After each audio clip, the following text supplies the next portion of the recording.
lo khiến rằng là khi mà căn nhà hoàn thành thì sẽ không theo đúng ý mình không ạ?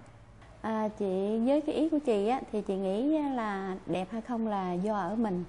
do con người thiết kế, kỹ sư người ta có một cái nghiệp vụ rồi, cái trình độ sẵn có rồi, cộng với một cái môi trường thực tế nữa thì người ta sẽ biến hóa nó theo một cái ngôi nhà rất là vừa ý của chủ nhà. Nhất thiết là phải đòi hỏi một cái điều kiện là hai bên phải phối hợp lẫn nhau. Thí dụ như bây giờ cái nhà đó không gian của chị Lan nó nhỏ, diện tích nó nhỏ, nhưng mà chị Lan muốn cái nhà của mình nó toát lên một cái không gian sinh hoạt cho nó thông thoáng và những cái xử lý không gian nó hợp lý. Cái thứ nhất là về chị Lan thì chị không quan niệm ngôi nhà là một cái nơi ăn ở sinh hoạt ngủ nghỉ bình thường đơn thuần như những cái quan niệm trước đây, mà chị Lan quan niệm rằng nơi đó là cái nơi để mình thư giãn, mình giải trí, cho nên đòi hỏi nó phải kết hợp giữa nghệ thuật và thẩm mỹ cao. Như vậy rõ ràng là một căn nhà mà để có thể đạt được cái sự hoàn hảo thì rất là cần cái sự thống nhất giữa chủ nhà với lại kiến trúc sư, đúng không? Đẹp thì không nghĩ đó là một căn nhà đẹp. Như vậy thì theo quan điểm của anh cũng như chị Lan thì như thế nào? Về quan điểm của bên kiến trúc sư thì không có khu đất nào là xấu. Tại vì mỗi một cái khu đất nó có một cái nét đặc trưng riêng của nó, mà chính vì những cái thế đất khác nhau mới nảy sinh cho kiến trúc sư những cái ý tưởng khác nhau và phối hợp với lại cái ý tưởng của chủ nhà để ra được những cái công trình nó hoàn hảo. Với một ngôi nhà phố thì chúng ta có cái cách nào để tạo nên được cái sự thông thoáng cần có của một ngôi nhà? Thì với cái nhà mình thì cái diện tích đất nó lại theo cái dáng hình chữ nhật, mà cạnh ngang nó lại hơi ngắn, mà bề sâu thì lại rất là sâu. Cho nên đối với những nhà phố thông thường người ta sẽ ngại cái vấn đề mà thông thoáng và chiếu sáng. Thì ở đây để cho giải quyết cái vấn đề mà thông thoáng chiếu sáng của nhà mình thì Ân đã đề nghị là sử dụng phương án nhà lệch tầng. Nhờ phương án nhà lệch tầng, cấu trúc cầu thang đang xen nhau cho nên ánh sáng dẫn xuống sẽ tốt hơn. Và đồng thời Ân đưa ra một cái ý là sẽ khác biệt so với những nhà phố thông thường là không làm cái ô thông tầng riêng và cầu thang riêng, mà sẽ lấy toàn bộ ô ngang của nhà làm cầu thang. Nhờ vậy cho nên cầu thang sẽ rộng hơn, ánh sáng xuống tốt hơn và thông thoáng sẽ tốt hơn. Phối hợp với lại những cái ô thông tầng ở phía sau nhà, nhờ vậy mà ánh sáng nó xuống đều ở các khu vực. Điều mà chủ nhân ngôi nhà này quan tâm đến nhiều nhất đó chỉ là làm sao vừa thể hiện được phong cách, cá tính của từng thành viên trong ngôi nhà. Chúng ta thấy là trên trần là có một cái trần đề can hình tròn màu vàng nè, rồi đến ra giường cũng vậy nè, rồi cho đến những cái gam màu mà anh lựa chọn trong phòng. Thực sự đây là một căn phòng rất là đẹp và sinh động. Thì hẳn thì giờ đây cái cảm giác của anh như thế nào khi mà kiến trúc sư Phạm Ngọc Thiên Ân cũng đã tạo nên cho gia đình anh nói chung và bản thân anh một cái không gian sống rất là ấn tượng như thế này. Thì bản thân Ngọc Châu thấy rất là ấn tượng. Về bản thân Nam thì thật sự là chia sẻ với Châu, thì bây giờ Nam đi làm về là Nam chỉ muốn về nhà thôi. Chứ Nam cũng không muốn đi đâu nữa. Về đây mình nằm trong một cái không gian mình cảm thấy mình rất là thích. Mình về đây giống như là mình được sạc lại năng lượng sau một ngày làm việc. Có thể vào trong buồng tắm rồi ra ngoài đây nằm, rồi thậm chí nhìn ra ban công, vân tất cả mọi cái mình rất hài lòng và rất thích. Có một điều mà hẳn là tất cả quý vị khán giả, những người mà đang chuẩn bị xây dựng ngôi nhà thì họ đều quan tâm, đó chính là phần dự trù những kinh phí trong cái việc xây dựng. Như vậy thì về phía gia đình của mình thì đã chuẩn bị như thế nào từ những ngày đầu tiên khi bắt đầu xây dựng ngôi nhà này? Thì sau khi đã trao đổi kiến trúc sư về ý tưởng, về cái mục đích của việc xây dựng ngôi nhà, thì chúng tôi cũng trao đổi với kiến trúc sư về cái khả năng hiện có của mình. Và sau đó trong quá trình làm việc thì kiến trúc sư lên bản phác thảo, rồi sau đó lên bản vẽ chi tiết và đến phần trang trí nội thất. Và với mỗi phần như vậy thì đều có một cái bản dự toán chi tiết. Và chúng tôi làm việc với nhau, riêng bản thiết kế, bản phác thảo đó là trung bình khoảng 3 tháng rồi mới quyết định tiến hành xây. Và vì chúng tôi đã làm việc kỹ với nhau như vậy rồi đó, cho nên trong quá trình xây dựng ngôi nhà khoảng 6 tháng gần như không có một cái sửa đổi gì nhiều, do đó chi phí không phát sinh, nó phù hợp hoàn toàn với cái chi phí ban đầu do kiến trúc sư đã đưa ra. Còn một điều nữa mà Ngọc Châu cũng muốn kiến trúc sư Phạm Ngọc Thiên Ân có thể tư vấn một chút với tất cả quý vị khán giả, đó là khi xây dựng một không gian sống thì điều mà chủ nhà nên quan tâm nhất đó chính là gì để họ có thể có được một không gian sống thực sự là hoàn hảo? Thì theo cái quan điểm của Ân á, thì người ta ông bà mình hay có câu là liệu cơm gắp mắm. Tức là mình phải tùy vào cái diện tích đất của mình như thế nào, cái dự trù kinh phí mình đầu tư cho ngôi nhà như thế nào, và để mà mình có thể ra một cái thiết kế tốt nhất. Thì thông thường với cái quan điểm của Ân như vậy á, thì khi làm việc trước khi làm việc Ân đều yêu cầu chủ nhà là fix cái phần kinh phí. Nghĩa là mình phải xác định rõ mình dự định chắc chắn mình đầu tư như thế nào cho căn nhà. Thì trên cơ sở kinh phí đó, Ân sẽ làm một bài toán ngược, là Ân đi vào thiết kế và trang trí nội thất sao cho dựa vào cái kinh nghiệm của đơn vị thiết kế để đưa ra một cái mức giá phù hợp và cái trang thiết bị vật tư phù hợp cho ngôi nhà. Thì để như trong ngôi nhà này mình á, là để đảm bảo được cái chuyện không phát sinh. Thì sau khi lên thiết kế cơ sở là sơ phát cái hình ảnh ngôi nhà, thì khi đi vào phần thiết kế nội thất thì Ân đã làm ngược với quy trình thông thường một chút. Tức là mình tư vấn và dẫn chủ đầu tư đi xem lựa vật tư trước, rồi mới áp cái vật tư đó vào trong thiết kế nội thất. Thì trên cơ sở như vậy thì người chủ nhà sẽ nhìn thấy được cái không gian thật nhất. Với cái vật tư đó tôi đã chọn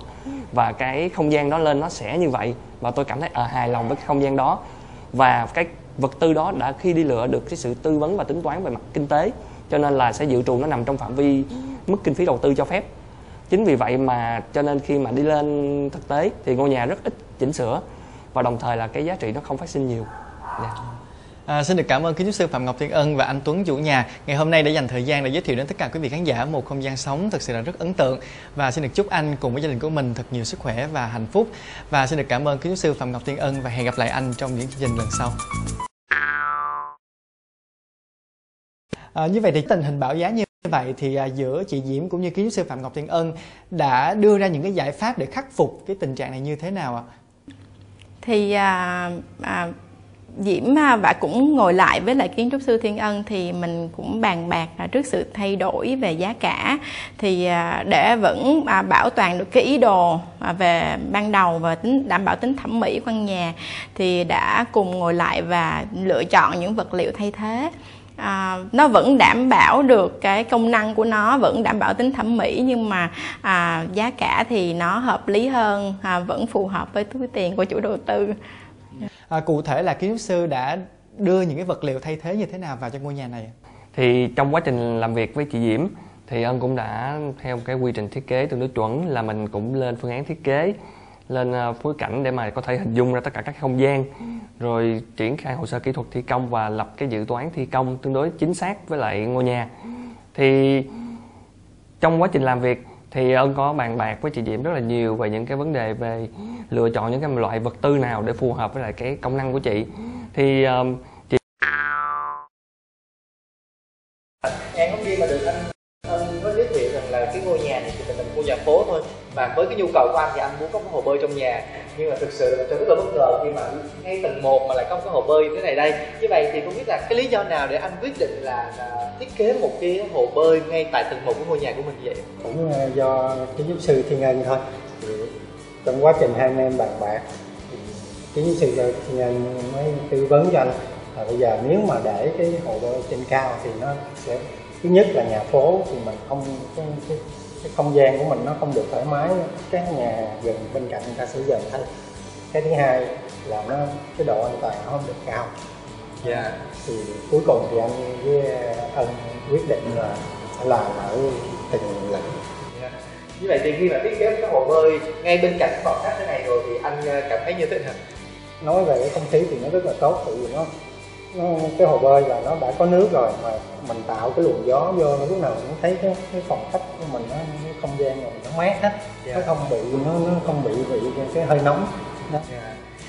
Như vậy thì khi mà tiếp quản cái không gian sống này và có thêm những cái giải pháp để mà giúp cho ngôi nhà của mát thì chắc là anh cũng cảm thấy rất là hài lòng rồi đúng không? Cảm ơn anh rất là nhiều. Thì chắc là bây giờ thì Ngọc Châu sẽ nhờ chú Thiên Ân sẽ tiếp tục giới thiệu thêm một số không gian khác trong ngôi nhà này. Em cảm ơn anh. Này, cảm ơn Tùng.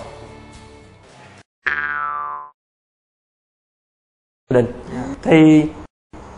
đối với lại cái công việc kinh doanh của cái lĩnh vực giữ xe đó, thì cái việc mà xe nó ra vô là tương đối thường xuyên, và như vậy nó đòi hỏi một cái vấn đề về bụi bặm khá nhiều, và phải đưa ra một cái giải pháp thiết kế về màu sắc cũng như là về chất liệu sao cho nó giải quyết được cái việc là nó hạn chế cảm giác vì nó dơ bẩn về bụi đi, và đồng thời là phải làm cho cái ngôi nhà nó cảm giác là vẫn xinh đẹp, cao ráo và có một cái phần sang trọng trong đó, chứ không phải là cứ là giữ xe thì nó như một cái gara. Vì nó vẫn được tích hợp cái công năng là phòng khách.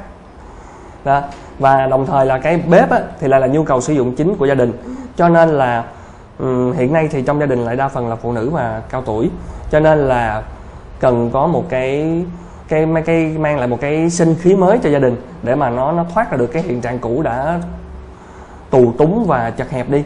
Thì trên cái quan điểm đó, Ân mới đưa ra một cái gợi ý đối với chị Dung là cái phần phòng khách phía trước của mình thì mình sẽ sử dụng cái tông màu cà phê sữa để cho nó trung tính và nó tạo một cái cảm giác nhẹ nhàng và nền nã để mà nó toát lên một cái không gian ấm cúng. Còn ở trong bếp thì mình sẽ sử dụng những cái màu mà nó tương đối trẻ trung để mà nó mang lại cái sinh khí và cảm giác mang lại cái sự vui vẻ cho những người sử dụng nó. Đó là cái giải pháp về màu sắc và cũng như là về cái hình thức kiến trúc như Châu đã thấy đó.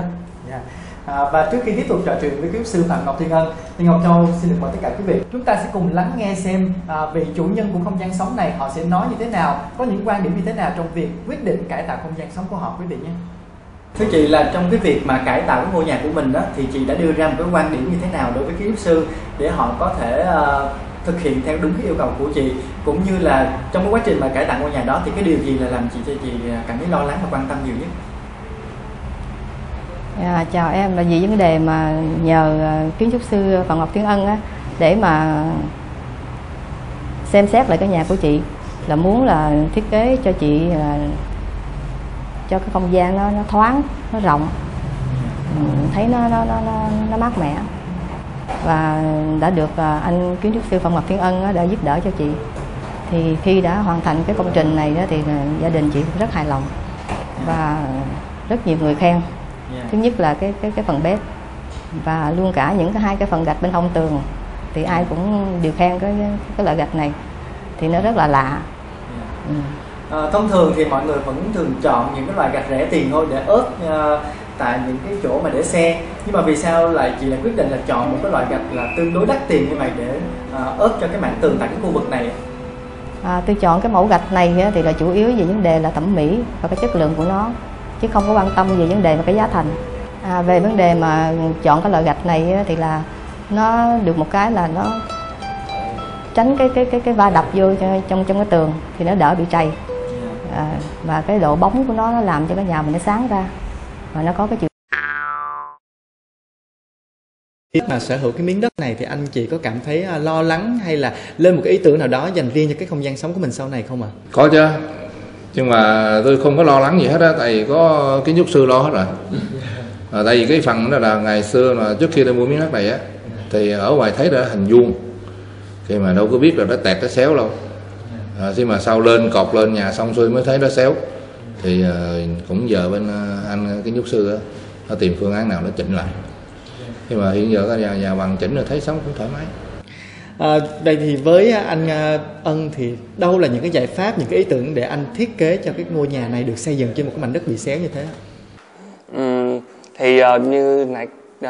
khi ban đầu mình cũng đã thấy cái địa hình tương đối xung quanh của ngôi nhà, thì ngôi nhà của mình bề ngang nó 7 m và dài khoảng 21 m. Thì với một cái địa hình như vậy là tương đối là lý tưởng cho một cái không gian sống nó hoàn hảo. Thì vì cái chiều dài nó khá dài cho nên là mình sẽ phải bố trí để mà dẫn ánh sáng và thông thoáng ở khoảng giữa nhà để cho nó tạo được cái áp lực đối lưu từ đầu nhà và cuối nhà. Thì về cơ bản thì miếng đất này thì nó bề ngang nó cũng như những cái lô đất trong các khu vực quy hoạch thôi, thì nó cũng ở mức vừa chứ không phải là nó quá phức tạp hoặc là quá lớn hay là quá nhỏ. Thì nếu như mà thông thường á thì mình sẽ thiết kế theo những cái kiểu dáng thông thường, là có nơi thì thiết kế theo kiểu biệt thự là máy dốc xéo, có nơi thì thiết kế theo kiểu hình khối hiện đại. Riêng đối với lại ngôi nhà mình á thì yêu cầu của phía anh chị là thiết kế theo kiểu hiện đại, nhưng mà nó phải thể hiện cả cái nét truyền thống của dân gian trong đó để mà thể hiện được cái phong cách sống của anh Hạnh đây. Thì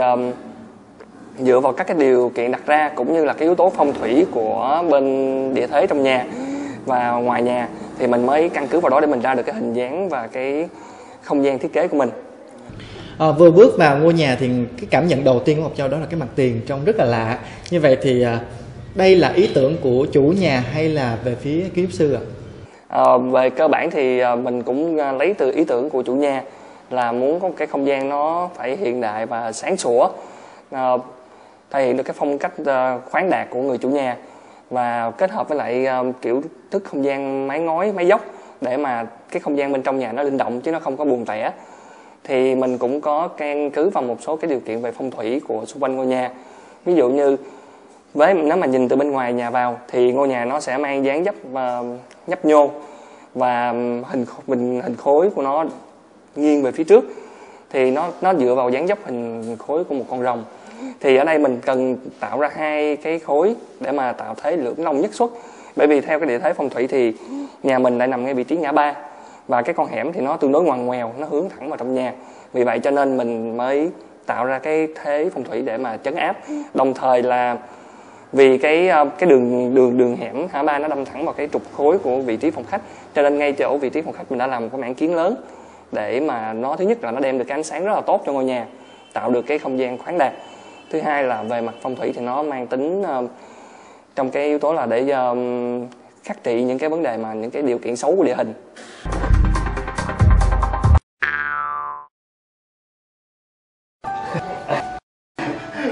Vậy là qua một vòng xong cái nhà của Luân rồi, bây giờ không biết là kiến trúc sư có kết luận gì không ạ? Thì như nãy giờ những cái vấn đề theo cái kinh nghiệm của anh đó, anh cũng đã góp ý với Luân rồi. Thì cũng hy vọng là với những chút cái kinh nghiệm nhỏ nhặt đó sẽ giúp cho Luân có một cái không gian sống nó hoàn hảo hơn, nó thư giãn hơn và nó đem lại những cái cảm giác sống tốt hơn để mà phục hồi được cái sức sáng tạo để giúp Luân có cái công việc tốt hơn. Cảm ơn anh rất là nhiều nha. Đây nhờ có anh mà em mới hiểu biết thêm về những cái cách trang trí bài trục nhà như thế nào. Không, mà Châu nghĩ rằng là cách tốt nhất hơn nữa là sau cái cuộc trò chuyện ngày hôm nay với những nhân gia hoàn hảo thì chỉ có một cách là kiến trúc sư sẽ cùng làm việc với lại Minh Luân để có thể lên được những cái bản vẽ, để sau đó chúng ta sẽ thi công, thì đó là một cái bản vẽ tốt nhất để Minh Luân có thể hình dung ra được là không gian ngôi nhà mình sẽ như thế nào. Bởi vì Minh Luân biết sao, hiện nay là nếu với những cái căn hộ hoặc những căn nhà khi mà ngoài cái bản vẽ kỹ thuật ra thì họ có bản vẽ 3D, và từ bản vẽ 3D thì mình luôn có thể hình dung ra được là cái căn phòng cũ của mình thế này và sau cái bản vẽ đó thì nó sẽ như thế nào. Đó là một cách rất là hay. Vậy là bây giờ Ngọc Châu mới được. Có gì nói anh giảm giá cho em. Được giúp Minh Luân làm một cái vinh hạnh của anh. Rồi, ok, cảm ơn anh nha. Xin cảm ơn Minh Luân rất nhiều. Và Ngọc Châu xin được thay mặt cho tất cả những vị khán giả của Nhân gia hoàn hảo xin được chúc cho Minh Luân thật nhiều sức khỏe nè, thành công với lại sự nghiệp của mình và đặc biệt là sẽ có nhiều vai diễn ấn tượng hơn nữa. Cảm ơn Ngọc Châu. Và sẽ sớm có được một không gian hoàn hảo như ý muốn của mình nha.